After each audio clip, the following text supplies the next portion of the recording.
चलो क्या दिया हुआ है, अध्याय 4 है दो चरों वाले रैखिक समीकरण। इसका उदाहरण नंबर 4 में क्वेश्चन दिया हुआ है, निम्नलिखित समीकरणों में से प्रत्येक समीकरण के दो हल ज्ञात करना है। ये जितने 3 समीकरण दिए हुए हैं इसके दो हल ज्ञात करना है। पहला वाला समीकरण क्या दिया है, 4x + 3y = 12 है। दूसरा समीकरण क्या दिया है, 2x + 5y = 0। और थर्ड इक्वेशन है कितना, 3y + 4 = 0। यहाँ पर ध्यान रखना, यहाँ पर x नहीं दिया है ना, तो इसको अलग तरीके से सॉल्व करना है। आसान है, ये भी सारे के सारे आसान हैं। चलो इसको पहले सॉल्व कर लें। भाई इसमें हल निकालने का मतलब क्या होता है, x का मान पुट करते जाते हैं और y का मान निकालते हैं। सबसे पहले इसको देख लें, x बराबर कितना मान लें, 1 मान लेते हैं। x बराबर 1 मान लो, यहाँ लिख दो माना x बराबर 1। तब क्या हो जाएगा, 4x + 3y = 12 है। x की वैल्यू कितनी, 1 रख दें, प्लस 3y = 12। 4 का गुणा 1 से करेंगे कितना हो जाएगा, 4। तो 4 + 3y = 12 हो जाएगा। इसको पक्षांतर कर दे उधर, तो 3y = कितना हो जाएगा, 12 - 4। प्लस का 4 है तो माइनस का 4 हो जाएगा इधर। 3y = कितना हो जाएगा, कितना हो जाएगा, 8 हो जाएगा। यहाँ पर देखो y की वैल्यू कितनी, 8/3 है। अब फ्रिक्शन वैल्यू आई ना, है ना। इसका मतलब x का मान जब 1 रखेंगे तो y का मान कितना, 8/3 है। ये एक आंसर हो गया, एक हल निकल गया। ये दूसरा हल निकालना है। दूसरा हल के लिए क्या कर सकते हैं, हाँ कोई ऐसी भी वैल्यू मान सकते हो जहाँ पर फ्रिक्शन वैल्यू ना आए, ठीक है। क्या कर लेंगे, x बराबर 0 रख के देखते हैं। x बराबर 0, ऐसा कर लो इसको, माना x बराबर 0, तो कितना हो जाएगा, 4x + 3y = 12। मतलब 4 × 0 + 3y = 12। यहाँ पर क्या हो जाएगा, 0 × 4 कितना हो जाएगा भाई, 0 हो जाएगा, है ना। 0 का गुणा किसी भी संख्या से होता है तो उसका मान 0 होता है। प्लस 3y = 12, तो 3y की वैल्यू 12 आ गई। 3y = 12। अब क्या हो जाएगा, y की वैल्यू कितनी आ सकती है, 12/3, मतलब यहाँ पर 4, तो y की वैल्यू 4 आ गई। x का मान जब मैंने 0 रखा है, x का मान जब 0 रखा है तो y की वैल्यू कितनी आई है, 4। 0 और 4, ये एक हल मिल गया, ये दूसरा हल मिल गया, ठीक है।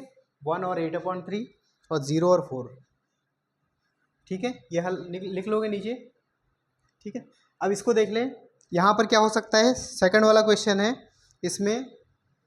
चलो सबसे पहले मान लेते हैं यहाँ पर x बराबर 0, x बराबर 0, तो कितना हो जाएगा, 2x + 5y = 0। तो 2 × x की वैल्यू 0 रख दें, प्लस 5y = 0। ये तो पूरा का पूरा 0 हो जाएगा, प्लस 5y = 0 आ जाएगा।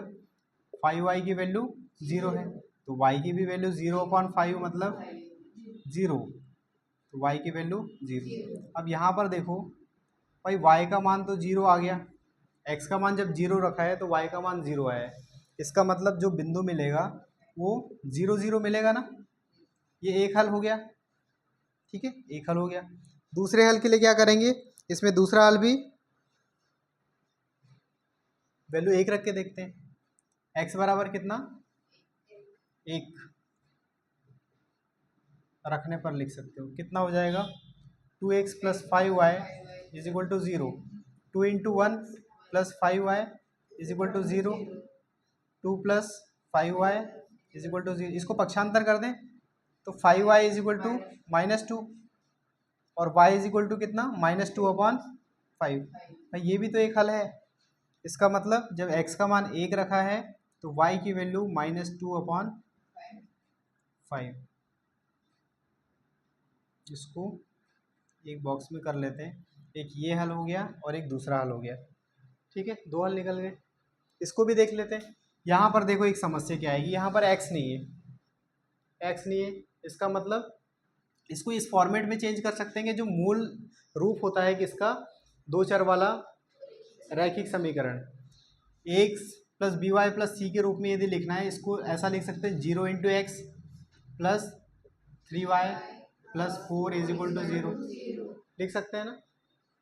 अब यहाँ पर रख सकते हैं x का मान, यदि x का मान ऐसा कर लो, माना x बराबर 0, तब क्या हो जाएगा वहाँ पर 0 इंटू 0 यही होगा plus 3y plus 4 is equal to 0।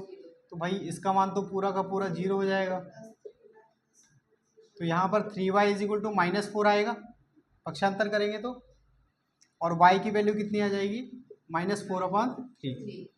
तो एक बिंदु मिल गया मुझे 0 और -4/3, ये जो है इसका एक हल निकल गया। समझ में आया क्या? अब x का मान 1 रख के देख लो भाई, 1 भी रखोगे ना तो वैल्यू उतनी आएगी। देख लेते हैं, माना x बराबर 1, तो 0 into 1 plus 3y plus 4 is equal to 0, इसका मान तो 0 ही हो जाएगा, plus 3y plus 4 is equal to 0। 3y की वैल्यू -4 आ जाएगी और y की वैल्यू -4/3 है ना, सेम वैल्यू है y की। तो यहाँ पर क्या हो जाएगा, हमने जब x का मान 1 रखा है तब भी y का मान -4/3 ही आया है। इसको अपन क्या करेंगे, एक बॉक्स में कर लेते हैं। ये दोनों समीकरण के हल हैं, यहाँ पर भी 2 हल मिल गए और ये भी 2 हल मिल गए। समझ में आ गया? इसी तरीके से वैल्यू आप कुछ भी रख सकते हो, यहाँ पर नोट कर लो इसको।